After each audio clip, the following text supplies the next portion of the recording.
సిద్ధాంతి గారు, మరి వృశ్చిక రాశిలో శని కుజుల సంఘర్షణ ఉంది అని అన్నారు కదా, మరి ఈ శని కుజుల సంఘర్షణ వలన ఈ సంవత్సర ఫలితాలు ఎలా ఉంటాయి వీరికి తెలియజేయండి. ఇక వృశ్చిక రాశి అంటే విశాఖ నక్షత్రం 4వ పాదము, అనురాధ నక్షత్రము, జ్యేష్ఠ నక్షత్రము వెరసి వృశ్చిక రాశి. ఈ వృశ్చిక రాశిలో ఈ దుర్ముఖనామ సంవత్సరంలో మొత్తం 139 రోజుల పాటు శనిగ్రహం, కుజగ్రహం ఈ రెండు గ్రహాలు కూడా కలిసి సంచారం చేస్తుంటాయి. కలిసి సంచారం చేస్తుంటే వారిద్దరూ మిత్రులు కనుకైతే కలిసి సంచారం చేస్తే పర్వాలేదు, వారిద్దరూ శత్రువులు. పైగా వీరిద్దరూ కూడా ఇరువురు ఆగస్టు 24వ తేదీన పడమర దిశలో పక్క పక్కనే ఉంటారు. కనుక అన్ని రాసుల వారు ఆ ఇరువురిని ఆగస్టు 24వ తేదీ సాయంకాలం నక్షత్ర రూపంలో ఉంటారు. కనుక శని కుజులు ఇద్దరు బద్ధ శత్రువులు. కనుక వారిద్దరి మధ్య పచ్చగడ్డి వేస్తే భగ్గుమంటుంది. అలాంటి వారు వృశ్చిక రాశిలో సంచారం సాగిస్తున్నారు. కనుక కొంత మానసికంగా, శారీరకంగా కొన్ని సంఘర్షణలు అనేవి వీరికి ఉంటాయి. కనుక ఈ సంఘర్షణల వలన వీలైనంతవరకు కొన్ని జాగ్రత్తలు తీసుకోవాలి. ఎలాంటి జాగ్రత్తలు? సంఘర్షణ ఉంటుంది, సంఘర్షణ ఉంటుంది అనే ఉద్దేశంతో మంచినీరు తాగకుండా, భోజనం చేయకుండా, అల్పాహారం సేవించకుండా, ఎలాంటి పండ్లు తీసుకోకుండా అలాగే ఉండిపోతే ఏమవుతుంది? అనారోగ్యం దెబ్బతింటుంది.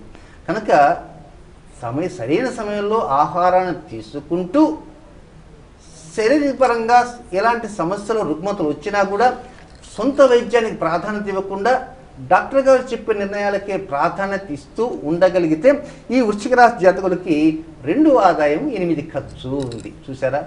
ఇన్ని జాగ్రత్తలు తీసుకుంటే 2 ఆదాయం 8 ఖర్చు అంటే 6 మాత్రం అక్కడ అప్పు చేయవలసి వస్తుంది. అయితే ఈ అప్పు అనేటువంటిది అవసరమా లేక అనవసరమా అంటే ఈ యొక్క 6 అనేటువంటి దానిలో 3 భాగాలు అవసరమైన అప్పు, 3 భాగాలు అనవసరమైన అప్పు. కనుక వృశ్చిక రాశి జాతకులు కొన్ని జాగ్రత్తలు తీసుకొని మానసిక శారీరక సంఘర్షణ లోను కాకుండా ఉండాలి. అయితే ఆ మానసిక శారీరక సంఘర్షణ లోను కావాల్సినటువంటి సమయం కేవలం 139 రోజులు. అది ఎప్పటి నుంచి అంటే ఏప్రిల్ 17 నుంచి మొదలు పెట్టుకోండి. ఏప్రిల్ 17 నుంచి మధ్య మధ్యలో కొన్ని గ్యాప్స్ వస్తుంటాయి. కనుక శని కుజుల సంఘర్షణ కొంతకాలం ఉంటుంది, శని కుజులు దిర్ద్వాదశాలలో కొంతకాలం ఉంటుంది. కనుక ఏప్రిల్ 17 నుంచి సెప్టెంబర్ 17 మధ్య కాలంలో కొన్ని జాగ్రత్తలు తీసుకుంటే శారీరక సంఘర్షణ లోను కాకుండా ఉండగలిగితే లబ్ధి పరిపూర్ణంగా ఉంటుంది.